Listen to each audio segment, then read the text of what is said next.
why don't we get started on what we're talking about and who we're talking to. So, as I said, my name is Kevin Kempski. I am a volunteer at New England Chapel, and also I have almost 10 years of sobriety with the grace of God, and I have a strong interest in sort of helping other alcoholics and also other men. I'm a pretty active volunteer at New England Chapel and its men's ministry, men's programming. And I also continue to sponsor alcoholics, and that's been an amazingly rich part of my last 10 years in my recovery, and along with my faith. And so I'm just happy to be part of this, and I'll be serving as your moderator and also sort of a fellow panelist. So I'm going to let Mike and Sean introduce themselves as well. Mike? Sure. My name is Mike Laird, and I get the privilege of leading a great team at a church called New England Chapel, and it's 3 pastors and 10 other staff members. And while I don't have a recovery background, I do come from a long line of alcoholics, and so I feel like I swim fairly well in these waters, and I love to hear how I find that folks who are thriving in recovery actually have a bunch of stuff, viewpoints, tips, advice, ways of looking at things that can help folks live out faith more effectively. And so I'm always trying to blend the 2 worlds, and this is a perfect example of how they kind of align together. Sean? Thanks, Mike. Thanks, Mike. My name's Sean Callery. I'm the program director of Chestnut Sober Living in Portland, Maine. I come from that long line of alcoholics in Mike's family. Mike's a cousin of mine.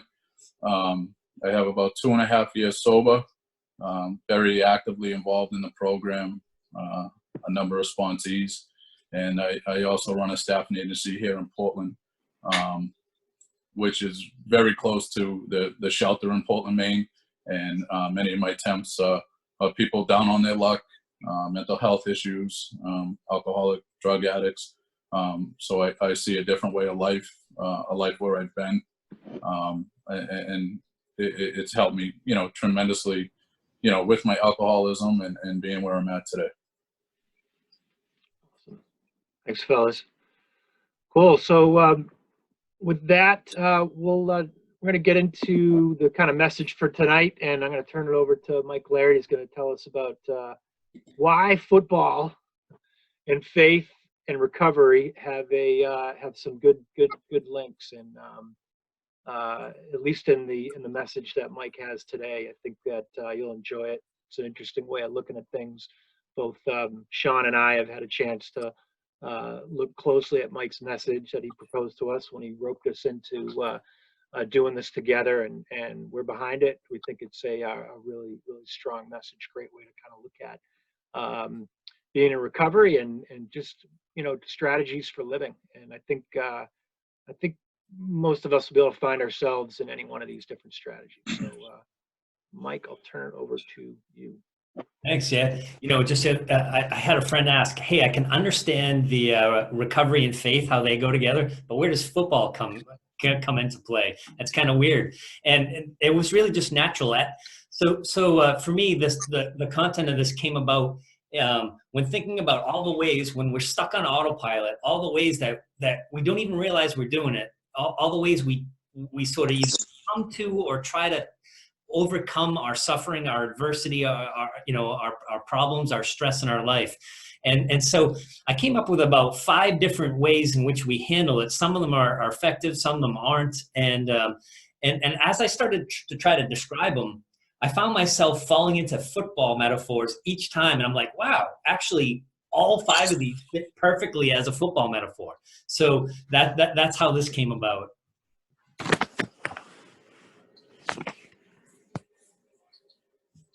Should I just head into the offenses and then let you guys chime in from a recovery standpoint, Kev?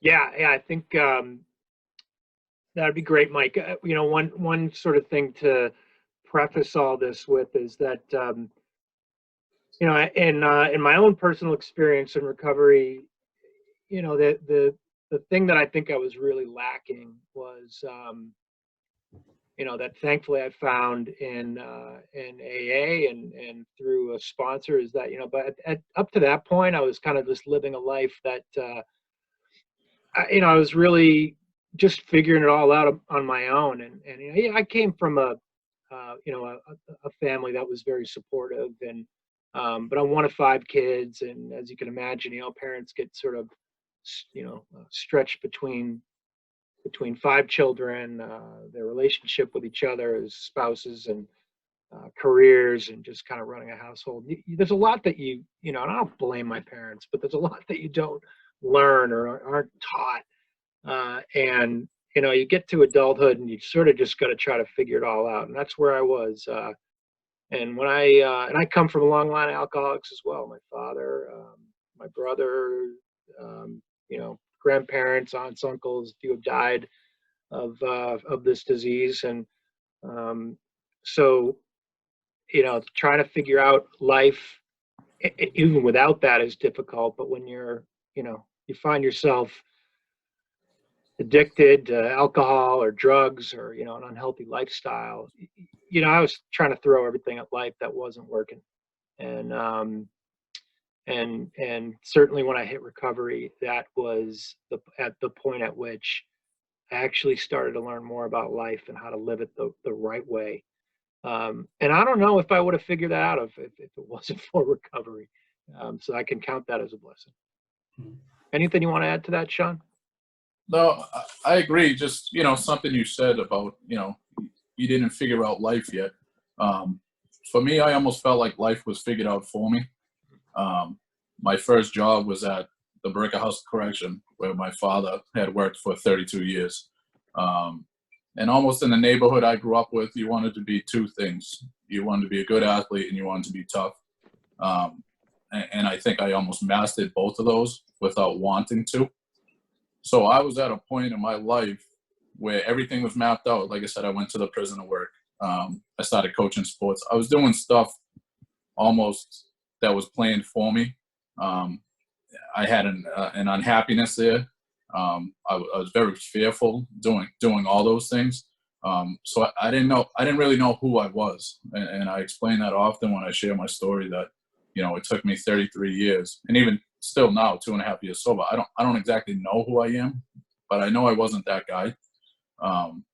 So I think recovery and different relationships really helped me to figure out and continue figuring out who I am, and I could break away from certain mentalities that I really wasn't comfortable with, being that person. So I looked for a substance. I often could become that person, but only when I had a substance inside me. So when I didn't have a substance, I didn't feel comfortable. I didn't know how to live correctly, any of that stuff. And it took some deep writing and one-on-ones with sponsors and that type of thing, and reflecting and therapy, everything that comes with recovery to really start figuring out who I am and who I want to be. Actually, that dovetails nicely with why we're doing this in the first place, because I think when you hit that rock bottom, when you have to, where recovery is your answer, that's where you click off autopilot and you start actually thinking about life and how you're living and what's going on. And if you don't have an addiction and you don't have that need to click off autopilot, you can just keep on right to the grave, never questioning anything, just keep on trucking, not realizing that you have all these bad habits, all these ways, these ruts you're stuck in that are keeping you back, keeping you down, and you never click off autopilot, and so you never figure it out. And so I try to label these 5 different ways of how we overcome stress or adversity or suffering or whatever it is, so that we could think, we can click off autopilot for a second. And so as we're going through this, whether you're watching live or you're watching this recorded, I want you to think about like how are you handling things, and as we go through these, you say to yourself, ask yourself, oh yeah, 2, I'm definitely 2, or I'm a combination of 3 and 1, or so put yourself in there and think about yourself and think about your life, and it's only helpful. It's only helpful. Let's get into the 5 offenses, Mike. All right. Number 1. So the first offense sounds like a dumb offense, but a lot of people are in it. It's prepared to be sacked, right?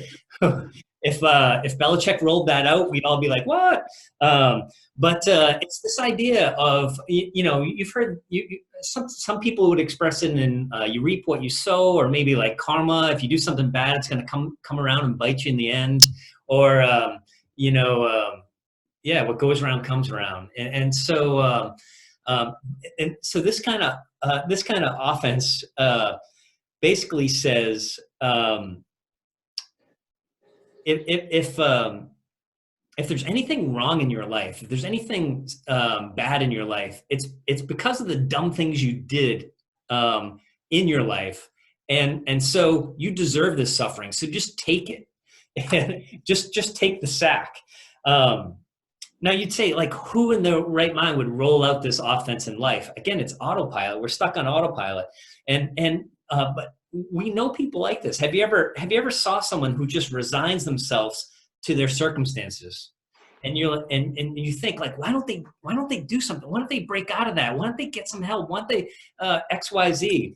And I tell you, if you were to interview that person, they would never say, well, it's because I deserve this. But that's kind of the subconscious narrative. Hey, I brought this on myself. I ultimately deserve this, and that's what keeps them from trying. So that's offense number 1. Yeah, I want to add something to that.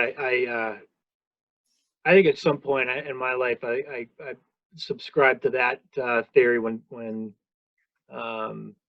life didn't feel like it was going the right way, and just you sort of get in a rut. Thankfully, for me, it didn't last. It didn't last long enough where I stayed there. But I have a brother, older brother, who definitely was in that probably from the time he graduated high school to for about another 20 years before he finally passed away of liver disease due to hard years of hard drinking and drugging. And my brother Paul was a really a fun guy to be around, and was great with his hands. He was a mechanic. He was a landscaper. He was a carpenter. He did all kinds of stuff.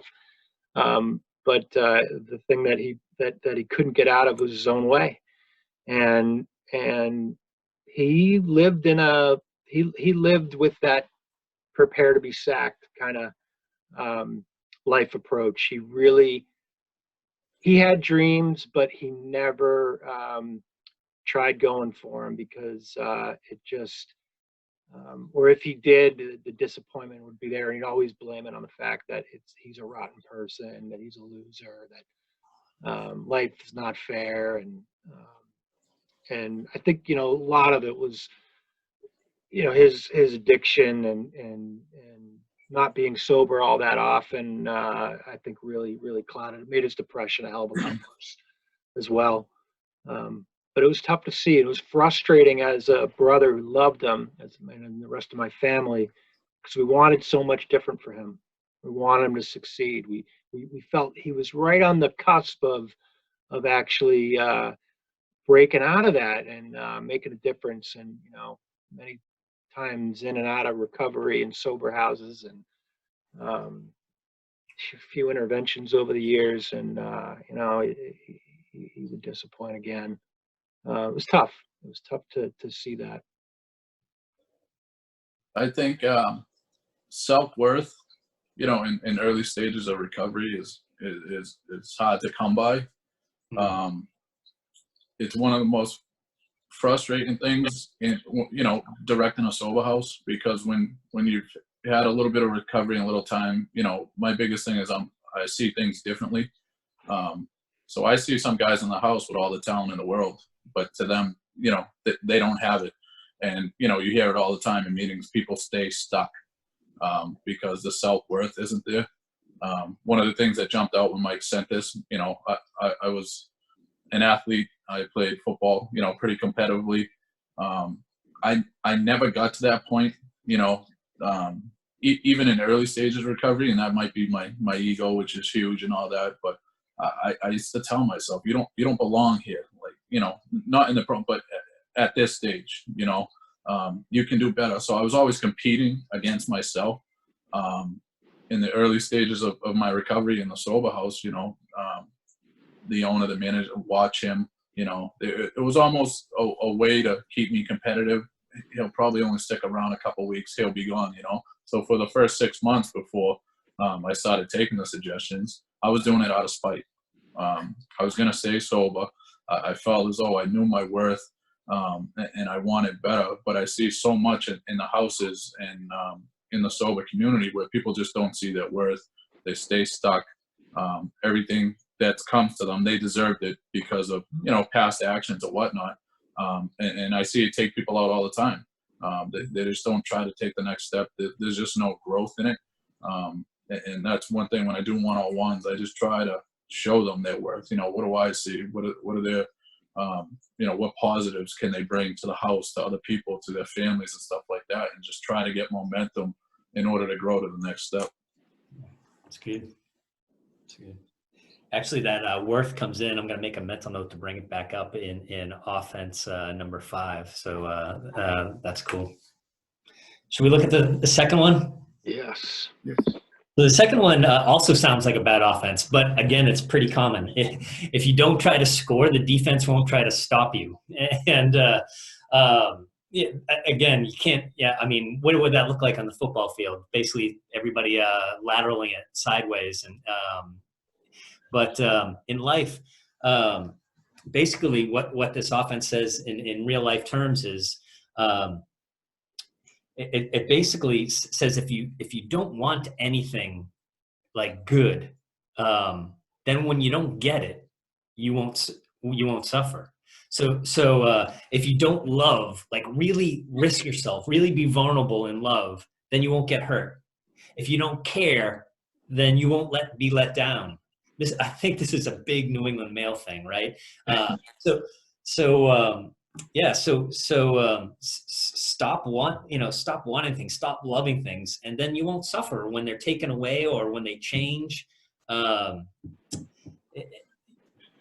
Sometimes a slightly different version of this is stop trying, because if you don't try, then you won't fail. Definitely. I mean, I see this a lot. One goes right into two, you have people in recovery that get into a certain step and they're okay with it. I often relate it. There's so much structure in my program. So if you start off, you get a get well job. But guys are okay with the get well job. They won't follow a dream or try to change a career because they don't want to not get the job, and then it's a big letdown. And I've seen plenty of guys go out because they didn't get the job, or they don't date, because, after a certain extent, we tell them it's okay to date, try to build relationships and go after, the stuff that you've wanted your whole life. And they don't, they stay complacent. So even living situations, we have guys that we say 6 to 9 months in a sober house. That's like the ideal plan. But we've had, plenty of guys that are multiple years and they stay because they know they're in a safe environment, which is well, but there's just no growth there. So we're not trying to push them out the door, but we want you to take the next step. And for me, in my experience for all this, gotten the broken heart. I've gone after a job. I was making minimum wage, get well job. When I got up here, the opportunity came to move on, and I didn't hesitate, and I went for it. And it's absolutely, it's been knocked out of the park. It's been absolutely great for me. But I try to use my situations to guide guys in the house to, like you said, to go for it. Don't just stay stuck because you're afraid to get hurt or let down and stuff like that. because I've gotten a lot of positives out of the letdowns. You know, and you talk about love. Our whole family, Mike, you know what I mean? I was telling Kevin, I wasn't around for 8 years, 10 years. And that was one of my biggest fears, is reaching out and getting that love back in my life, which my relationships now with everyone across the board is better than it's ever been. And it's huge. So I understand where people are at, where they don't want to take the next step and just stay stuck, and be, you know, just afraid to lose. So you're not going to try to win mentality. And I think that can really hurt you in recovery. Yeah. Hey, Sean, would you mind turning the light on in your room there? Oh, yes. It's dark and we're not able to see your face. Your handsome face, man. Thank you. You don't have enough light. I have too much light. I'm probably blind. Yeah, Mike's he's got a sheen going on. I got a big light up back here, but it seems to be all right. All right, let me hit number 3, shall I? Yeah. Here's the big 3, one. Number 3 sounds pretty amazing. It's a New England favorite on the football field, at least. This is the do your job, the Bill Belichick offense. And this is an honor stream offense. You know, it's do your job, don't complain. That's true honor. That's true living. It has nothing to do with what you want or what you like. It doesn't matter if it's fair or fulfilling. Just do your job, get her done. And this offense is going to put up points. And it may even sound like the best offensive approach until you are a player that wants a little more than just achieving a goal, right? So I liken this in the Patriot world to, you know, one of the, so we've been spoiled, right? 20 years of amazing runs of 14-2, 12-4, playoffs, 9 Super Bowl appearances, 6 Super Bowl. We're just spoiled rotten. But I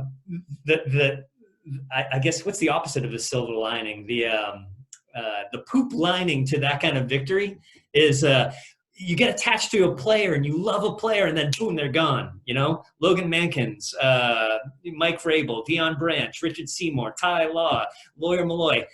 They're incredible, and they would still work for the team, but there's no loyalty. Do your job's a business, right? And the moment that someone else is better for the business, you're gone. There's no loyalty. There's no friendship. There's no we're in this through thick and thin together. And so if you break this down in real life, this is a super, super common offense that I see, especially in maybe a little bit older generation where, hey, I'm going to go work. I'm going to put, money on the table, and I'm just going to do my job. And I'm not going to care too much about extending myself or about, let me sum it up this way. This kind of stems from an ancient philosophy, a Stoic philosophy, right? And there's this ancient philosopher. His name is Epictetus. He's from about the same time as Christ. You know, the Julius Caesar, Caesar Augustus time period. And he had this famous quote that he would say, as you kiss your son at night, so your child, as you kiss your son at night, say to yourself, he could be dead in the morning. It's super, super sad. It's basically do your job. When suffering comes, don't let suffering bug you. Just ignore it. Suffering happens. It's a way of life. Just ignore it. Keep your head down. And you might be able to do that for a little while, but eventually it's going to either cause you to want something more, to want something deeper, something more rich and colorful in your life, or it's going to cause you to just check out and say, I got to numb myself. I got to escape. So that's the do your job mentality. Did that make sense? Yeah, I think if I could, I'll chime in on this one. I think I saw this in myself before I got sober, and I'd say almost a little bit more after I became sober.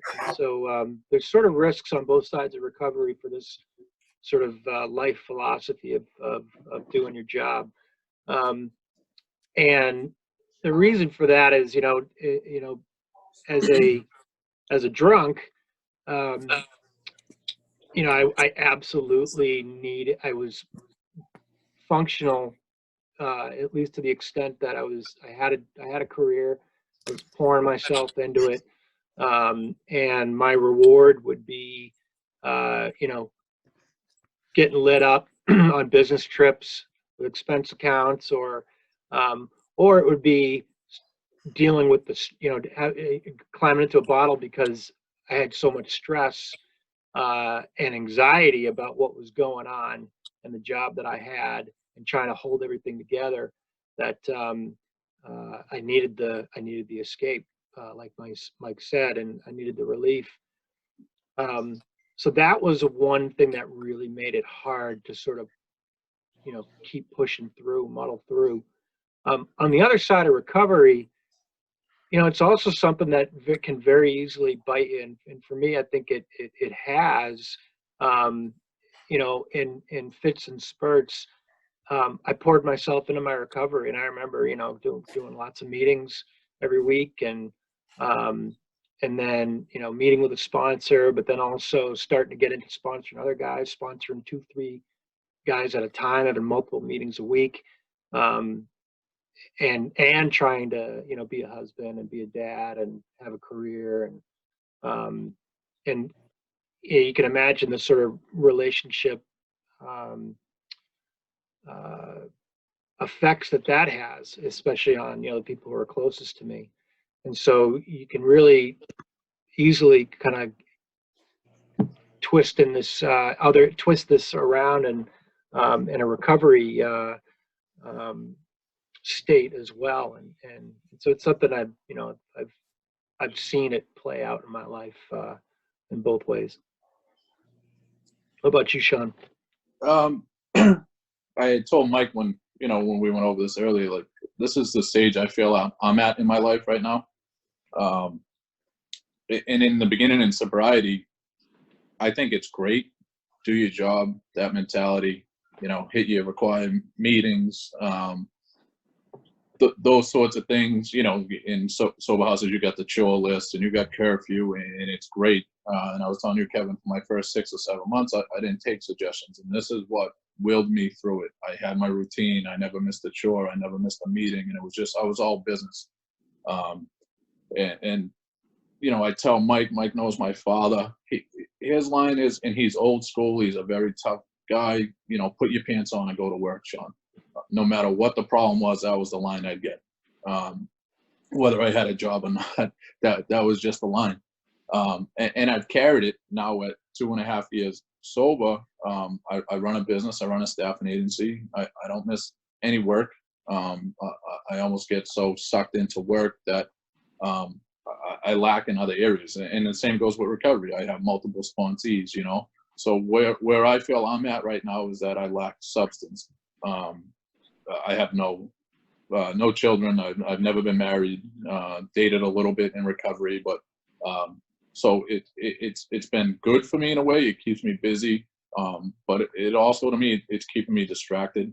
I'm not growing spiritually. I'm not growing with hobbies and stuff like that. So that's something I'm working on right now. I bought myself a camera. Maine's beautiful, sunrise, sunset, and I'm doing things that the guys back in Lowell, don't tell them, because he's laughing. They wouldn't believe it. That I'm getting up at, I get up every day at 4:30, and I like to go have my coffee on Eastern Prom, and I watch the sunrise, or I'll go down to OOB and watch the sunset. So I'm at, number 3, do your job, but I realize that it could come back to haunt me. So now that's where I'm growing in other areas, and I'm getting involved in church up here now. I'm in therapy. I see a therapist once a week. I think addiction, it's a lot of childhood trauma to whatever degree that stays with you.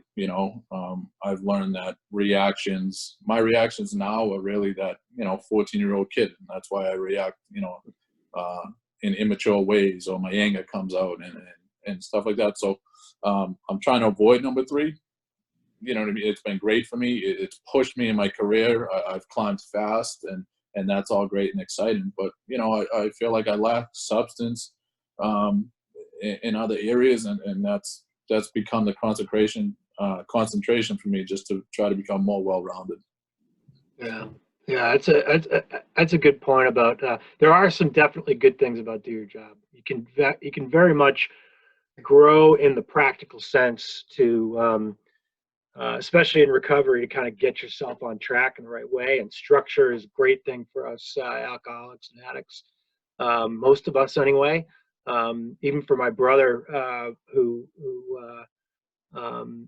when he was in a program, it worked for him for a while, as long as he didn't, as long as he kept his blinders on and Right. stayed focused. The guy could actually stay sober for a stretch of time. Mhm. But and so you could do your job and muddle through, and you could see results. But like you said, Sean, it almost keeps us a bit too focused, and we're unable to grow in some of the other areas that we almost miss out on a dimension of life that because we're really so focused on just on making it work and staying Right. sober and getting to the next thing. And yeah, there's like a consequence to it, but there's some positive things to it too. Definitely. All right, well, should we take a look at number 4 here? Yeah. So number 4 is one I would say is it's really picking up steam, and I think it's probably one of the fastest growing offenses. And so I'm going to describe it in football terms first, and then I'll describe it in real life terms. And in football terms, call a timeout, consider forfeiting. That doesn't sound awesome, but in football terms, it starts out awesome. Basically, you have one or maybe 2 really star players, and you build the entire franchise around them. On the field, off the field, you load it all into this 1-star player, this 2-star player, players, and they're franchise players. They're Pro Bowl players. They at times can put the whole team on their back and carry them down the field, and score the W. But the problem is, anyone would any football person would say, yeah, you can't build yourself around one player. It takes a team. And what happens if that player's skills decline, or they get injured, or they do something dumb and get suspended for 4 games or something? And it's really a recipe for failure. And so when your 1 or 2-star players go down, you have to call a timeout, because your world's now upside down. Everything was built around this, and now that's not doing it anymore. And so how does this offense look in real life? I think it's a very typical American autopilot way of life. I think in general, we're sort of born and raised. We go to school. After we graduate high school, we either go to college or go to trade school or jump into the workforce. And then we eventually go get a good job, and then we try to get a better job and a higher paying job, and then we try to find somebody, and then if we find someone, we try to have kids, and we just stay on this autopilot, pursue, and we don't ever stop and say, wow, I've built my life around this one or 2 things. Like, you never stop and say, you never stop and hear someone say, I'm going to bank my life and my identity on my job, or I'm going to bank my life and my identity on my family, or on my position among my peers.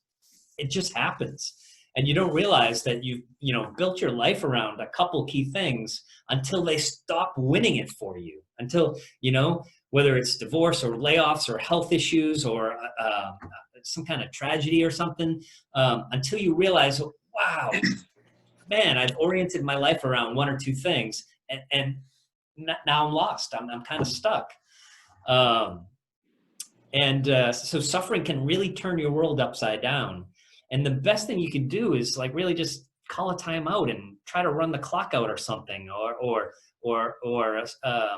self-medicate or self-destruct or whatever. And so I really see this as a very strong, a very contagious offense in our day and time. What do you guys think? Well, from a recovery standpoint, this is probably number 4 is the relapse number. I see it every day.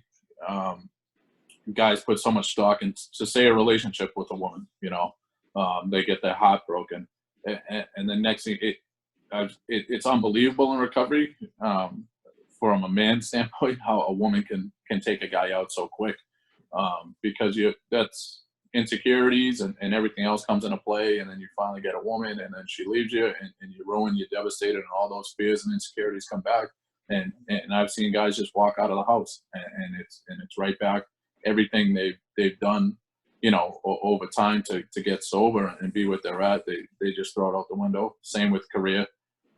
You get fired from a job and the substance just comes into play. They just haven't built enough walls around, you know what I mean, to be prepared and or to call a timeout and call your sponsor and come up with a new game plan, and then attack this thing again.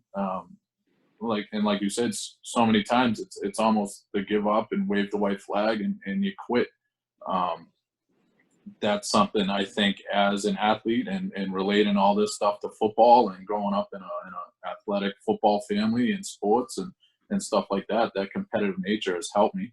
And then building the walls, I call them a committee. I have a bunch of sponsors almost, I have one sponsor I went through the book with, who's my go-to, but I really have a group of guys around me where in these situations, male and female, some of my best friends up here are women who give me the best advice because I'm so thick-headed and listening to another guy. I don't know, sometimes it don't work, but especially in recovery, these become major events, when in reality it could just be a 20-second timeout. Let's rethink things and let's get a new game plan in place and then just hit the ground running. Too often it's devastating and you're back on the substance and you're back at square one. And in most cases, you end up in a worse place than you were when you started your journey. Mm-hmm. Yeah, I couldn't have said it any better, Sean. You nailed it. That is a relapse stage. The other thing I think that applies here is that if it's not a complete relapse back into abusing and using, it can be. I've worked with some sponsees where they hit the wall, usually at like a step 4, where they're they're doing inventory and really gets just too hard to want to go on, and so they sort of stay there and not really progress any further in their 12 steps, if that's the recovery program that they chose, and they can just really become kind of their timeout and their forfeit is sort of inevitable. They just stay there in that rut, and again, they may consider that it's not a bad thing because they're not drinking or they're not using, but their life is still not very fulfilling, and the relationships aren't necessarily. Life isn't really improving for them. It's still pretty bleak.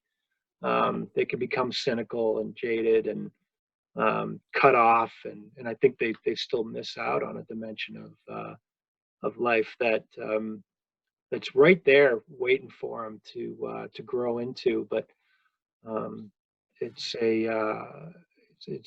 a point at which they can get stuck. Yeah, I agree. Kevin, the way you described that, it reminded me that this is actually the offense. I think that is the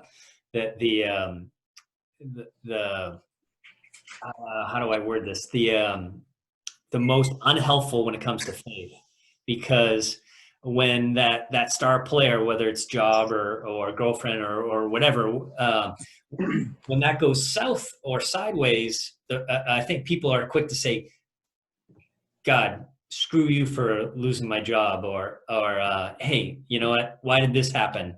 If you're there, you don't like me. I don't need you. And so this is probably the most unhelpful offense when you're trying to just experience faith in real ways. Yeah, or just flat out trying to get sober, like Sean had said, there plenty of us have, gone to recovery programs, or, we've tried it, and we went back, so we think it doesn't work. It's not for me. I'm different, and screw it. I'm just going to keep doing what I do. But eventually, our lives get too unmanageable. We can't stand living with ourselves and who we become, and we kind of end up, getting.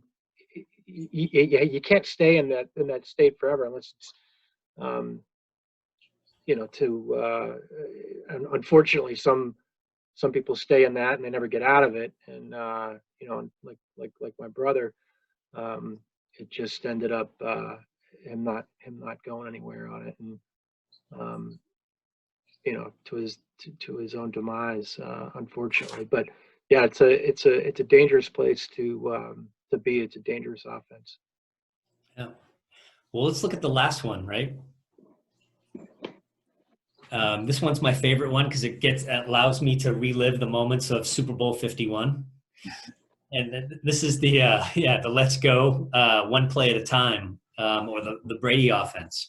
And so if you watch that game, there was, especially if you watch it in hindsight and with the microphone, the mic'd up pieces from Julian Edelman and Tom Brady and some of the what the coaches were saying and whatnot, it's almost like there was no point of that game that they thought they could lose. They always thought they were in it.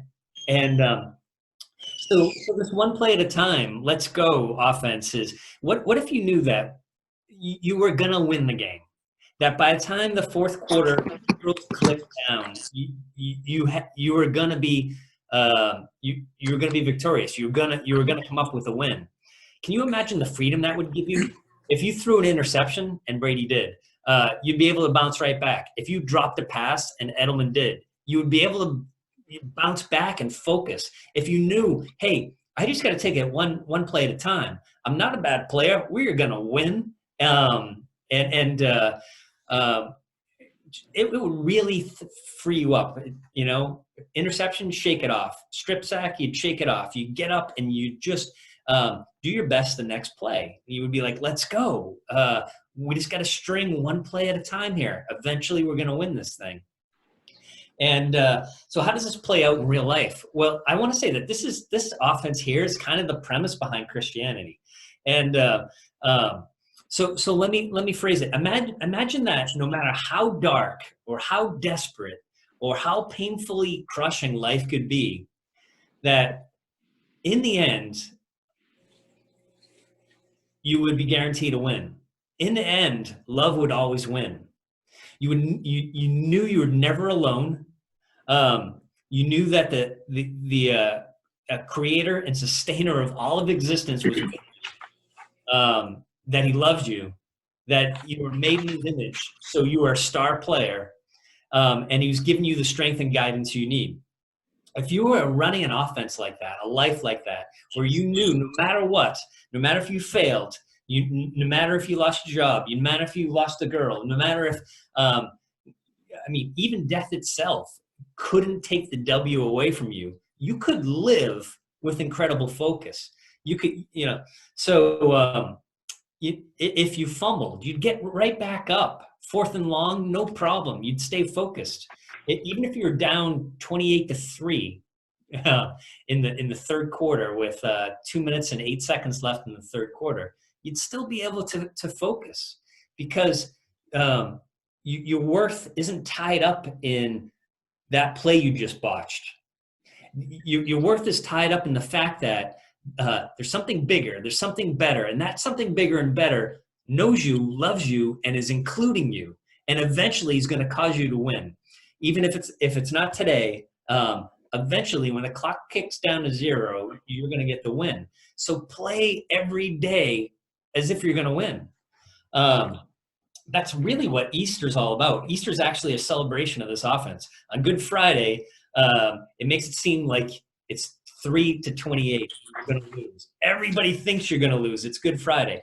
Um, Good Friday makes it look like our ego, our selfishness, our fear, our brokenness. Good Friday makes it look like all those things that death, it's going to win. They're up 28-3 with only 17 minutes left in the game. And then Easter comes around, and the love and suffering, the sacrifice and the death of Jesus puts the game into overtime, and his resurrection seals the victory. Death is broken and beaten. Death is conquered. Human brokenness, our selfishness, our ego, our fear is healed through the love and grace and forgiveness of Christ. Easter's our call back to the field, saying, hey, just play hard. One play at a time. Let's go. And you don't have to be perfect. You don't have to be perfect. You're loved. Things aren't always going to go your way, but God is with you. And in the end, you're going to get the W. And that's the one. This is the offense that combines.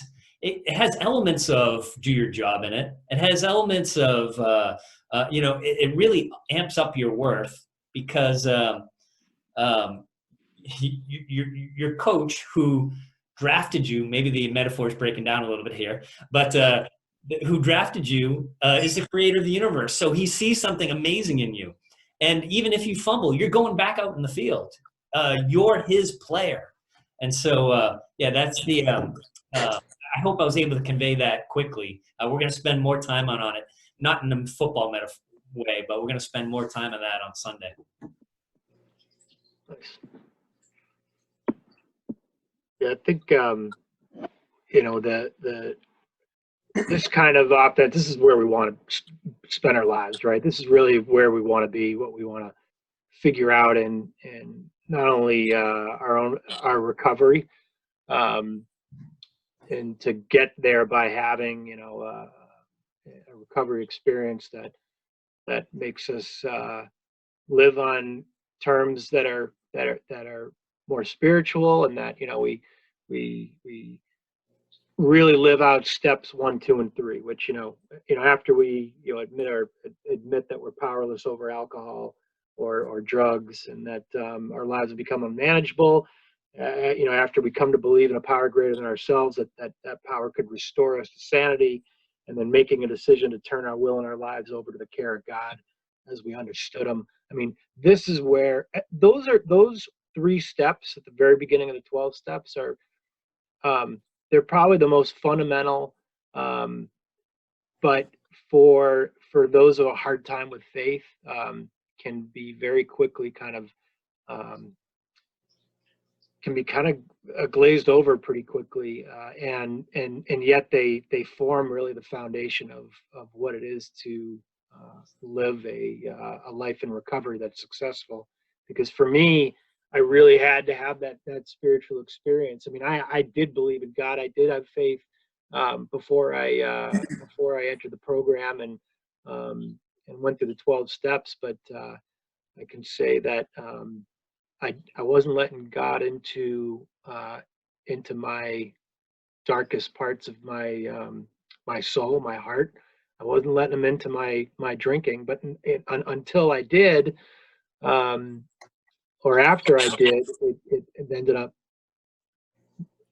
I understood my worth. I understood that so much of what was happening to me as I put my faith in the program and my sponsor and my home group in Alcoholics Anonymous to help me get through it.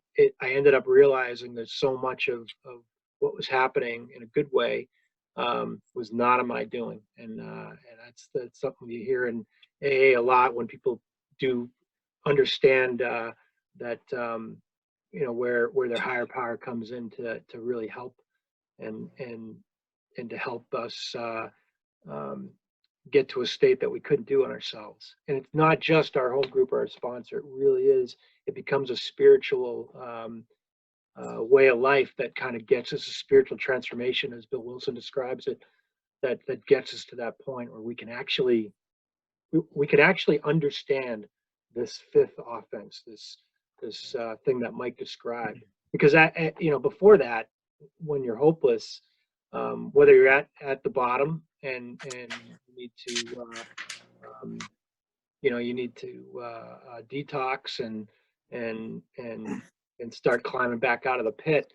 But this isn't an option in that state, or when we're really low in recovery. We think that this is for normal people, for people that don't have a problem with addiction, for people that don't have crappy luck in their lives, or that that aren't in a bad situation that we're in, and we don't believe it's possible for us. But for me personally, recovery showed me that this is real. A life can be lived on these terms, and it can be so much better than anything that I imagined. Definitely, Kevin. One play at a time. It goes hand in hand with our motto, one day at a time. I think as alcoholics, we don't live in the present. That's one of my things that, I do readings and self-help books about living in the present, that being okay with today. As an alcoholic, I tend to live in the past, right? All my trauma, and it builds all my fears and all my resentments, and, everything that an OxyContin relieved. That's what my past just built and pushed into me.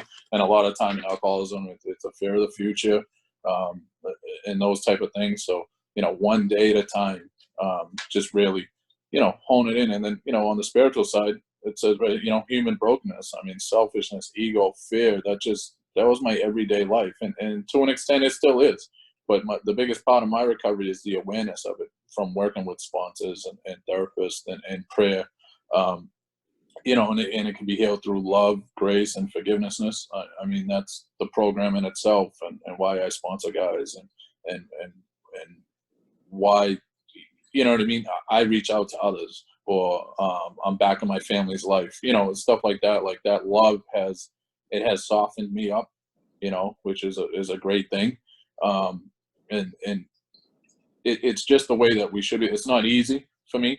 Like I said, I think I'm number 3, and I'm working on it to try to get to number 5. But to live a life with meaning and substance, and care for others and help others, and still have a little number 3 in me to build on my career and stuff like that. This is the end game for me. This is where I'd like to be. But I tell, like I said to you guys earlier, I technically graduated from a program, but I say to the guys, and it's a life sentence. It's every day. I try to grow every day, work on myself every day, and try to continue number 5 for the rest of my life without going backwards at all. Well said. Can we open it up into some Q&A, Kev? Yeah, sure. That one other slide that we was part of your message, Mike, was trust God or trust our higher power to make the big play for us. I love that. And I think this is where it comes to turning our will and our lives over to our higher power, and so that He can do for us what we can't do for ourselves. And if you haven't had a long time in recovery, or you're still struggling in that time, and you may look at this and be like, this is crap, this is how can that be? But another thing that they say in recovery is wait for the miracle, right? And when your desire for, or your obsession, your mental obsession, which lasts a lot longer than the physical obsession and addiction to the drugs or alcohol. The mental obsession lasts so long.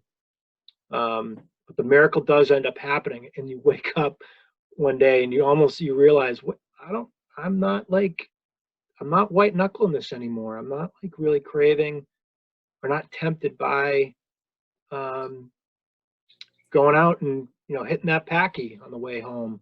Like, I can drive right by it, and it doesn't matter. And I can actually I can handle the stress at work or at home or with a family member, and not do what I've always done by going to get wasted, or I could actually do things and enjoy the things in life that I used to associate so much with alcohol. Going fishing or being with friends or going to a Red Sox game. I actually can do those things, not be tempted or miss it. And that's like, for me, that was a miracle. I couldn't believe that actually I got to that point, and I couldn't have gotten to that point on my own. There was no way. So felt like that was a big play for me. Definitely. So, Mike, I think you wanted to wrap up and into this final kind of piece too. Yeah. I have a friend who makes T-shirts. I think I'll have him make us some of these. This is great. Yeah, I want one of these. Like it's 328. So I would say that's a crushing T-shirt if you don't have faith. Because if you don't have faith, that's all up to you. You have to claw yourself back and score. But if you know you're going to win, because the referees, I don't know what it is in the football metaphor that God can represent. Maybe the refs. That's a pretty good one. It's not God's not going to. God doesn't promise you, hey, I'm going to get you the best job ever. I'm going to get you a bank account full of cash. If so, pastors would be like loaded, and a lot of people would be trying to become a pastor. So you're not promised everything, but when you just start beginning to open yourself up, leaning into God through prayer, through connecting with the Bible, through connecting with other people in faith, then you start to realize God's all around you. And he wants in your life, and he starts nudging you every day. Like, hey, call up this person. Hey, think about this, do this. And when you start to have that interaction that, hey, I feel God nudging me to do that, I'm gonna risk something here and try it. And that's how you experience God. That's when you start stringing plays together. And you don't have to worry about the outcome. You don't have to worry about if you screwed it up, because in the end, you're gonna win. So live every day like you just need that one day. You just need that one play, just that one play. And if you screw up that one play, you get the next one play. And that's the great thing about faith. God's got his own sort of rescue plan for everything. And our individual rescue plan fits into that. And so it's not all on us. We get to be a part of what he's doing and go along for the ride. Cool. All right. Well then, folks,